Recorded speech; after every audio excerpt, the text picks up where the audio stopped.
a complete underhook system. This is a tried and true system that every American wrestler knows. And I'm gonna show you how to maximize the efficiency of your underhook with these 3 takedowns. And I'm also gonna give you 3 clear setups on how to get to your underhook. So if my opponent is giving me a collar tie, and guys, you know, I've said this before on the channel, there's 3 things that are guaranteed in life: death, taxes, and your opponent's gonna give you a collar tie in jiu-jitsu. All right, so when my opponent gives me a collar tie, all I have to do is a simple shoulder slip to get to that underhook. It's the most common underhook setup in international wrestling. Doesn't matter where we are in the hand fight, all I have to do is slip my shoulder inside, step in, and there's my underhook. And when I solidify my underhook, guys, I want my elbow pointed towards the ceiling. I want my elbow as high as I can and my hand clasping down, trapping his escape. If I leave my underhook lazy or it's just kind of here and the elbow's not really attached, he can put his bicep to his ear and then circle out. And there we are, just lost my underhook. But if I collapse on top of his shoulder, he's got nowhere to go from here, and I'm keeping my underhook nice and tight. So we can shoulder slip. If he's posting on me, let's say he's thumb blocking, so I'm like, okay, I can no longer shoulder slip, right? He's got me blocked. I'm gonna horizontally punch at the elbow. All I have to do is clear this, step in, and there's my underhook. One more time, he's thumb blocking. Again, I wanna horizontally punch at the elbow. I'm using a C-clamp grip. I'm not going here, you can. All right, maybe you've got a bad thumb or something. You can palm strike at the elbow. I like to have a solid connection north and south so it doesn't slip. Punch, clear, step in an underhook. Now let's say he's really quick. He's not gonna leave his elbow extended from his body forever. So let's say I've tried to punch and get to that underhook and he brings his elbow back in.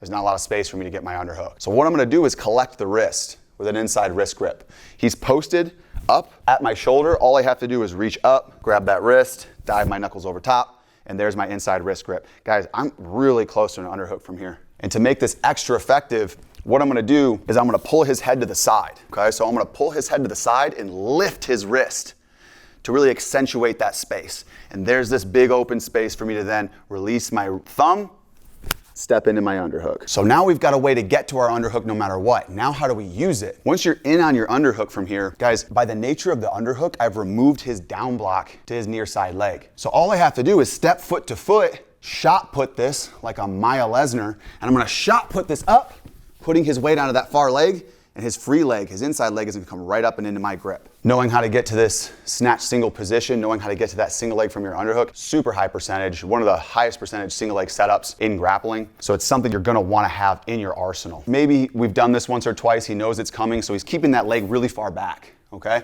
Now, instead of stepping to that same side leg to try to snatch that single, I'm gonna step to his far leg and knee pick.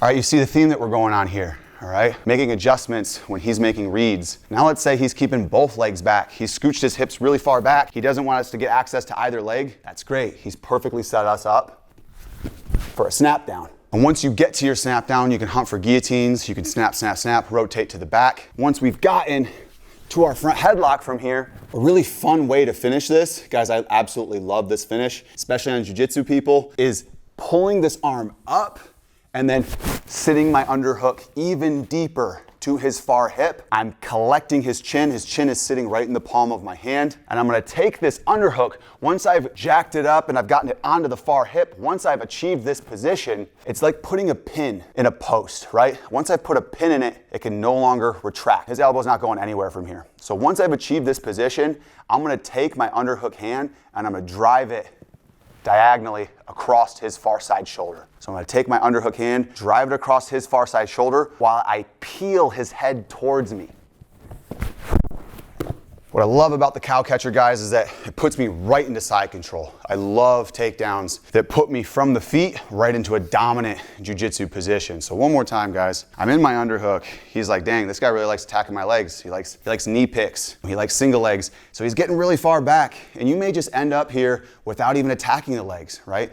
If I'm trying to jack this underhook up, innately he's gonna back his hips away. A lot of times they just back their hips away, and that's when my free hand comes up to the collar. I snap, and now I'm gonna pull his hand up, pin it on the far hip. Once I've achieved this position, now I have permission. Because look, a lot of times, guys, when I have this underhook, if I skip this step where I jack his underhook up and then go to the far hip, if I skip that, he's biting down on this right now. I'm never gonna get to this far. I'm never gonna have the leverage to get to that far shoulder that gives me the finishing mechanics to knock him into side control. So what I do is I pull my underhook up and then I sit down, all right? I'm racing his overhook. I'm pulling his overhook up. When I sit, I get underneath the hook for a second and I solidify the depth of my underhook on his far hip. Once I'm here, my underhook depth is solidified, so now I can change directions. Now I've got the length to change directions diagonally onto that far shoulder. Again, cupping his chin, peeling his head to the side, and then driving my underhook into his free shoulder,